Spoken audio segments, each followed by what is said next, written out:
Our argument is if the stock market goes down, it will further fuel the central banks into what they do best, which it will ultimately refuel gold. Not that it needs refueling because it's ahead of events. It knows what's coming. So I think a downturn in the stock market will not hurt gold and silver. It will help them. Just the opposite of what's happened in the last 72 hours. I think there's a point at which the gold and silver move will advance so aggressively that will take breath away. Meaning, if you go back to 35 and gold goes back to 2,800, and people say, well, golly gee, we were wrong again. It's not the top. There'll be a point at which you won't just go up another couple $100 in gold or another $2, $3 in silver and then have another of these processes. You'll launch in some way that just takes breath away. This has been gold's year.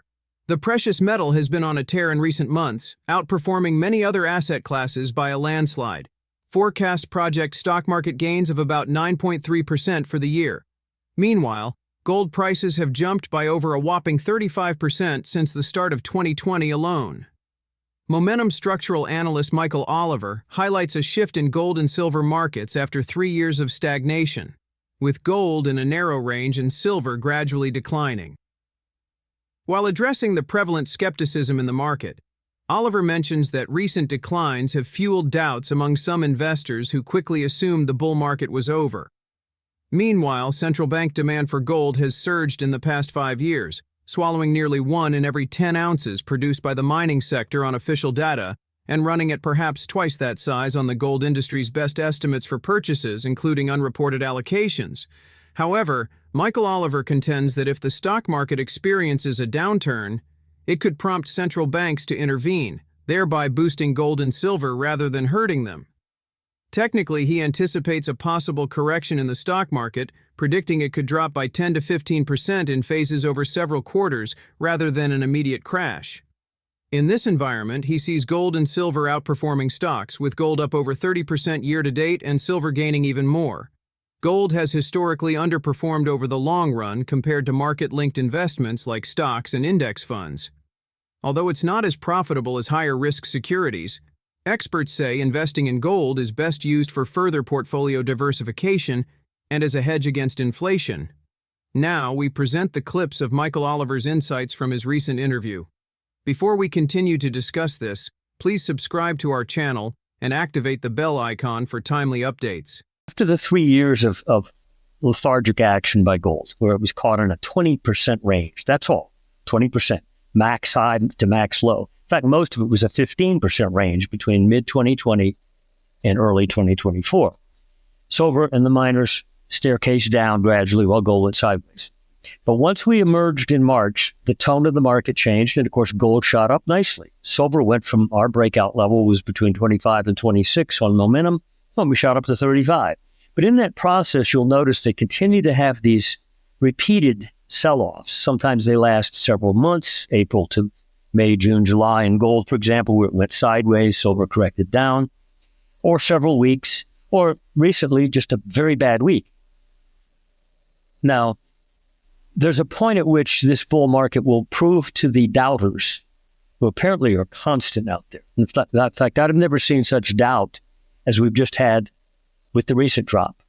I think everybody who's been a doubter has jumped on board. That was it. It's all over. One of the assumptions there is that the stock market goes down, gold and silver go down. Well, the stock market just went up big, gold, silver went down. Our argument is if the stock market goes down, it will further fuel the central banks into what they do best, which it will quickly refuel gold. Not that it needs refueling because it's ahead of events. It knows what's coming. So I think a downturn in the stock market will not hurt gold and silver. It will help them. Just the opposite of what's happened in the last 72 hours. So the recent drop did not break anything on even intermediate momentum, long-term momentum, nothing was broken or even jeopardized.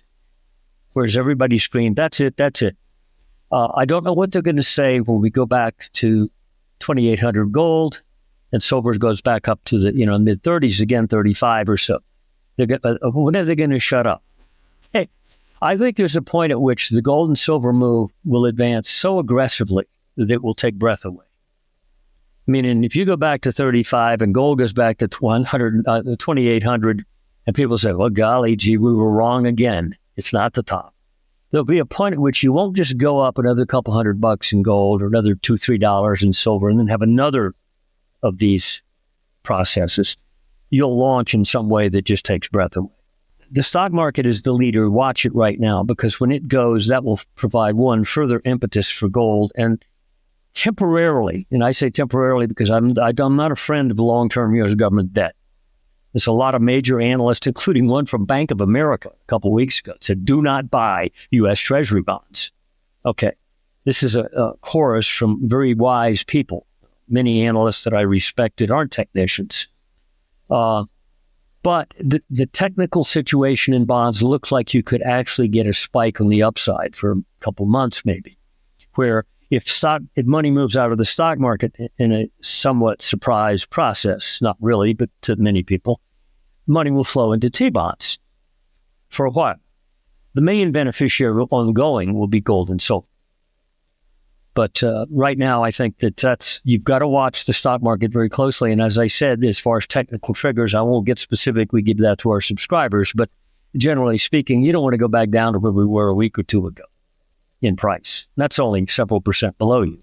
So if you do that, something's wrong. And it likely will be exposed fairly quickly. And I don't mean a crash, but I mean you could have a 10 or 15% jolt very quickly. And then a pause, and then another, et cetera, over a span of several quarters, you could drop 20, 30%. I'm not looking for a crash up front. It's always possible, but I suspect not. I suspect it's in double-digit jolts.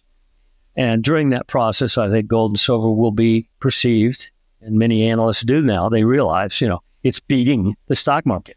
In fact, it's been beating the stock market for a couple of years. If you go back and look at the spread low of gold versus the S&P, a couple of years ago, gold has appreciated quite rapidly from that low, and a significant percent. And year to date, gold's up like 30 some odd percent. Okay, and the S&P is up like 18 or 19. So, and silver, by the way, is up more than gold. At least it was a few weeks ago. The financial brand analyzed the number of FDIC-insured banks and bank branches in the U.S. since 1935. The trends paint an alarming picture for the future of banking.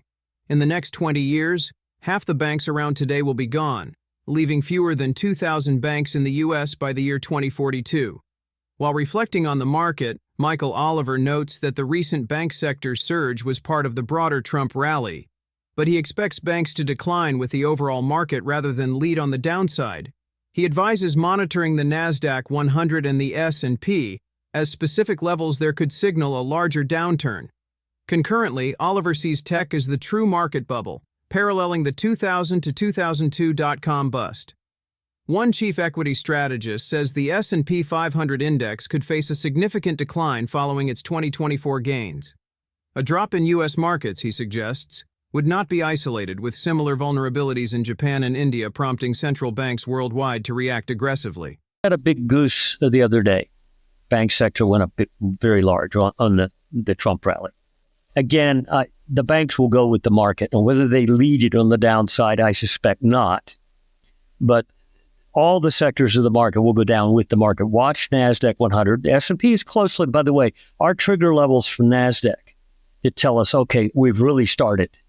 And I've roughly defined it as don't go down to the lows we saw a couple weeks ago, a week and a half ago. S&P has numbers down there too. So S&P doesn't have to go a lot further to trigger its stuff. So when it goes, all the sectors will go too. And no doubt there will probably be, in the banking sector, a symbol here or there that will get a headline. And of course, all it takes is like one. I don't mean some tiny little bank, but some regional or medium-sized bank that has a headline and people say, oh my gosh, but the real bubble is in, of course, the tech arena. And I'm not saying that the tech arena is unjustified in the bullish outlook of how it's going to change our lives, no more than .com did. But all the notions we had of how it's going to positively change our lives were quite valid. In fact, over the subsequent decades, we've learned it was even more valid. It really did change our lives in a good way. And so I can't argue that AI is invalid. It's just that it's overpriced. So even if it's as valid as people say, it's still a bubble. And, you could have a major regurgitation. And as it goes, so will the broad market.